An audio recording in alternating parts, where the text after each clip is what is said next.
చేతుల్లో పెడతాను అని చెప్పి మాటిస్తా ఉన్నా.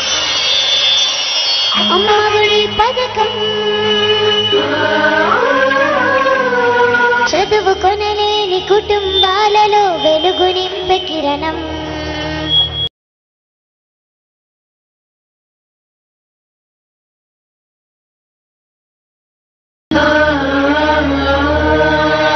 అమ్మఒడి పథకం తమ బిడ్డ ఉన్నతికి కష్టించే ప్రతి తల్లి పొందే వరం.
హైదరాబాద్ లో దిశ ఇన్సిడెంట్ అధ్యక్ష, ఇది నిజంగా సమాజం అంతా కూడా సిగ్గుతో తల ఉంచుకోవాల్సినంత ఘటన అధ్యక్ష. నాకు కూడా 2 పిల్లలు ఉన్నారు, 2 ఆడపిల్లలే. నాకు చెల్లెలుంది, నాకు భార్య ఉంది. ఒక తండ్రిగా నేను ఎలా స్పందించాలి అధ్యక్ష? ఇటువంటి నేరాలు చేస్తూ దొరుకుతా ఉన్న పరిస్థితులు కనిపించినప్పుడు వారం రోజుల లోపల ఇన్వెస్టిగేషన్ కంప్లీట్ చేయాలి. ఆ తర్వాత 2 వారాలు లోపు ట్రయల్ కూడా కంప్లీట్ చేసేసి 3 వారాల్లో 21 వర్కింగ్ డేస్ లోపల వీళ్లకు ఏకంగా ఉరి శిక్ష పడే పరిస్థితులకి చట్టాలు సాటిస్ఫాక్షన్ అనేది రాదు అధ్యక్ష. Andhra Pradesh bill and the bill is passed.